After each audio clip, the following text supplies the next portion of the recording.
A arte de educar. Temos 3 vídeos relacionados e interdependentes para abordar a arte de educar. Educar é promover a humanização do ser humano. Curiosamente, o ser humano não nasce humano. Nós somos um projeto de gente quando nascemos. Ao nascer, somos um animal com o potencial de nos humanizar.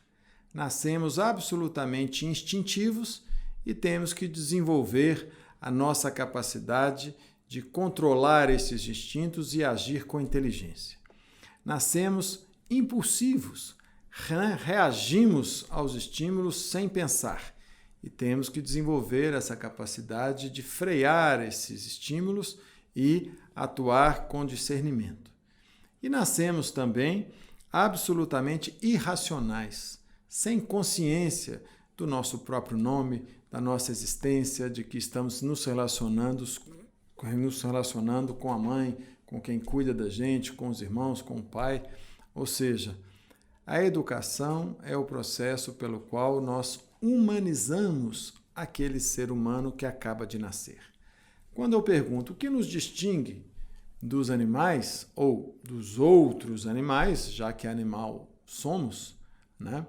É a nossa racionalidade, a nossa capacidade de dizer não aos nossos instintos, a nossa capacidade de amar. E uma das coisas que vamos trabalhar nessa trilogia, a arte de educar, é 3 categorias que nos fazem humanos. A consciência, que precisa ser desenvolvida, que tem uma base neurológica, mas que depende fundamentalmente da educação, até mesmo para desenvolver o aspecto neurológico do nosso cérebro, que depende dos estímulos dados nos relacionamentos. O trabalho, precisamos, para educar, ensinar que a vida é trabalho. A vida não é moleza, não. A vida não dá sossego. A vida não nos dá descanso. Viver é trabalhar. E o preguiçoso geralmente trabalha 2 vezes, porque a realidade está aí e exige a nossa intervenção intencional. E vamos ver também o amor, que é uma terceira dimensão que nos faz diferentes de todos os animais, que é a nossa capacidade de devoção ao outro, de servir ao outro, de se dedicar ao outro e de promover o bem do outro, que é fundamentalmente a tarefa de uma mãe, de um pai e de um educador. É amar. Se a criança se sente amada, ela já se prepara para aprender a amar.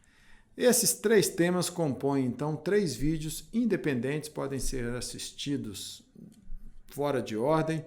Eu tomei o cuidado de fazer a mesma introdução em todos eles e no vídeo de hoje nós vamos falar do trabalho. O trabalho é a transformação intencional da natureza. Nós temos uma selva, ela é nativa, e temos um jardim. O jardim é fruto do trabalho. Quando vemos as árvores podadas, as flores bem cuidadas, o design arquitetônico, a localização de cada uma das espécies ali do jardim, a gente vê que aquilo é fruto do trabalho. Um rio, ele pode ser um rio natural, um rio caudaloso que passa pela margem natural, que vai criando o seu próprio rumo de acordo com o volume das suas águas. Uma represa já é algo criado pelo homem. Para gerar energia termoelétrica é preciso represar a água do rio, o que vai exigir inundar as adjacências e, com isso, ser capaz de promover a criação de energia. Ora, isso é fruto do trabalho. E todos nós temos o trabalho com o nosso próprio corpo. Comemos, que é um desejo absolutamente natural, mas nós criamos formas diferentes de comer. Criamos cerimoniais para comer. Uns comem sentados, de acordo com a sua cultura, outros comem com garfo, outros comem com palitinhos, né? Outros têm um ritual de como comer. Quer dizer, nós tornamos o ato natural de comer um ato cultural e cada cultura tem a sua diferença. Ora, por que o trabalho, então, é visto como algo tão penoso? A palavra trabalho, etimologicamente falando, do latim, significa tripalium. Tri de 3 e palium de paus. 3 paus. 3 paus porque era um instrumento para torturar as pessoas. Então eu estou indo ali trabalhar, etimologicamente era a mesma coisa que falar, eu estou indo ali para a tortura. Tá? E quando a gente comemora o fim do trabalho durante a semana e grita sextou, a gente está falando a mesma coisa. Acabou o meu trabalho, agora eu posso ser espontâneo, agora eu posso viver, como se o trabalho não fizesse parte de uma vida boa. De onde que está essa concepção tão antiga de que o trabalho é algo que nos prejudica, é algo que nos tortura? A primeira menção do trabalho pode ser encontrada na Bíblia, no livro do Gênesis, primeiro livro da Bíblia, capítulo 3. Deus criou o homem e a mulher que viviam nus no paraíso.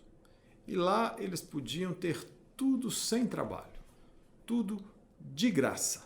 Só havia uma regra: não comer do fruto que ficava no centro do jardim, que era o fruto a árvore do fruto do conhecimento, do bem e do mal. Todos nós conhecemos a história.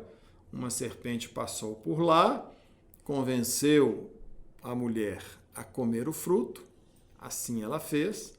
A mulher ofereceu o fruto a Adão, que também comeu, e com isso eles se viram nus e, ao se encontrarem com Deus no jardim, eles se esconderam atrás de uma moita porque sentiram vergonha da nudez. E Deus, então, estranhando o fato deles terem se escondido, pergunta à mulher: por que você está se escondendo? Eu vim aqui outras vezes, conversei com vocês, e vocês não se escondiam, agora vocês se escondem? É porque nós estamos nus e sentimos vergonha. Ora, se eles estão se sentindo, sabendo que estão nus, é porque eles têm a consciência. Eles têm um conhecimento que eles não tinham. Então, eles comeram do fruto. Então, Deus pergunta: por que você comeu do fruto proibido, ó mulher? A mulher respondeu: não foi culpa minha não, Deus. A serpente me seduziu e eu comi. Então, a mulher transfere para a serpente a responsabilidade da sua ação, como havia feito anteriormente o homem, né? Porque Deus também havia perguntado anteriormente ao homem: por que você comeu? Aí ele falou: porque a mulher me deu. Então, o homem também transferiu essa responsabilidade para a mulher transferiu para a serpente, e em seguida, todos conhecem a história, Deus então chamou os dois, pela primeira vez deu a eles nomes. O homem se chamou Adão e a mulher ele deu o nome de Eva. Antes disso, ele colheu ali algumas folhas de videira, de uva, de pé de uva, para tampar o sexo deles, porque eles estavam nus. E aí há aquela frase clássica: a partir de agora vocês estão expulsos do paraíso.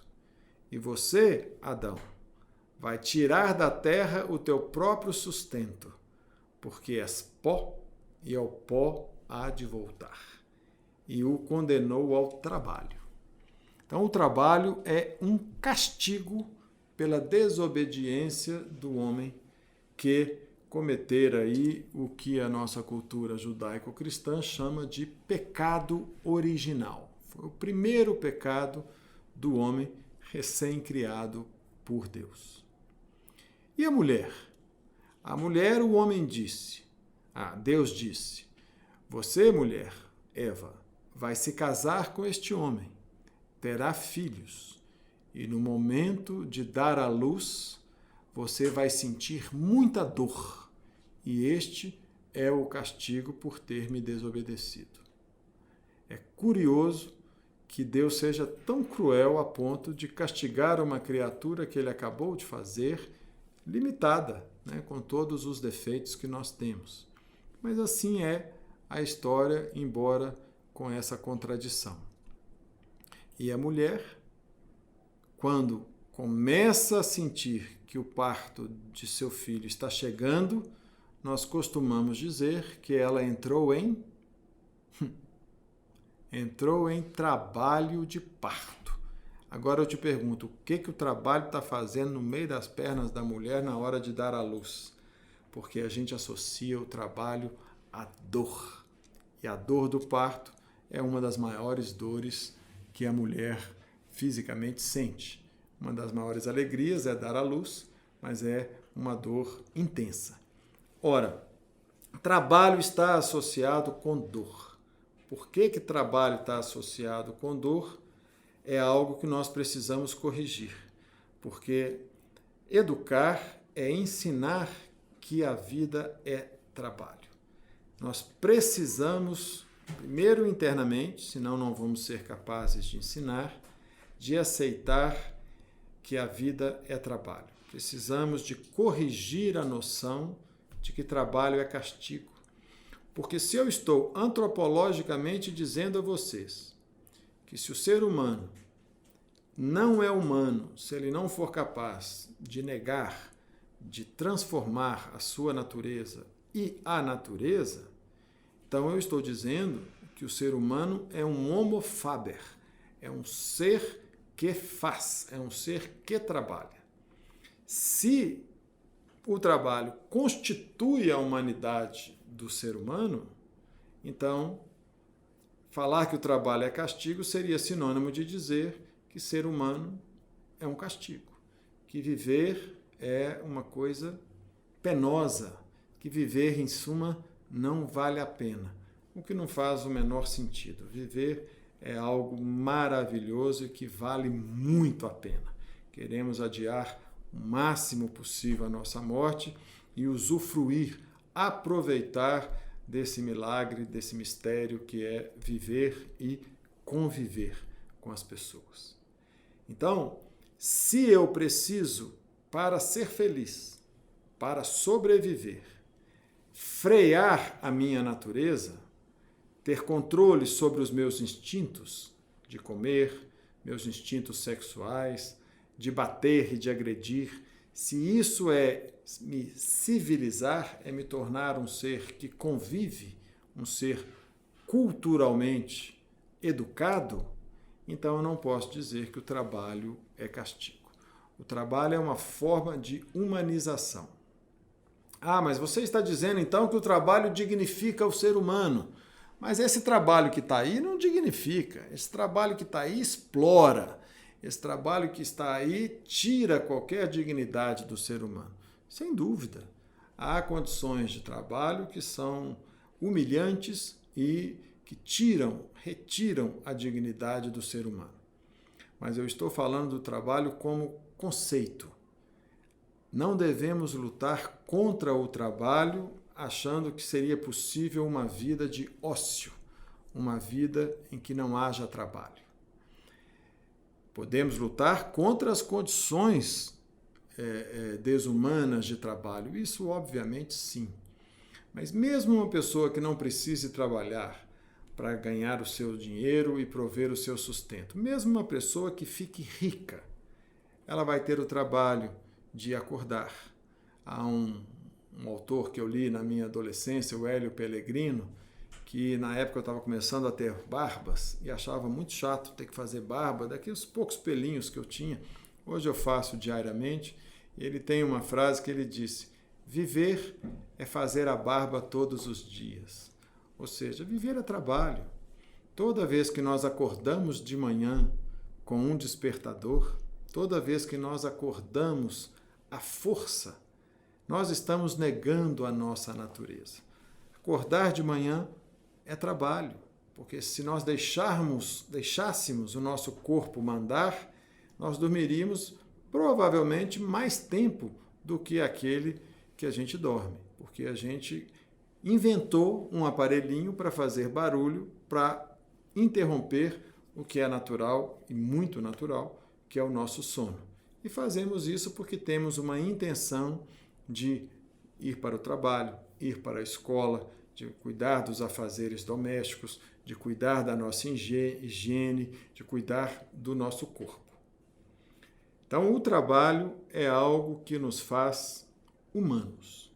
Recusar o trabalho é recusar a humanidade do ser. Há um filme muito divertido, uma comédia romântica que eu recomendo, que se chama O Amor Não Tira Férias. Eu vou recomendar para você uma paráfrase do nome desse filme. O trabalho não tira férias.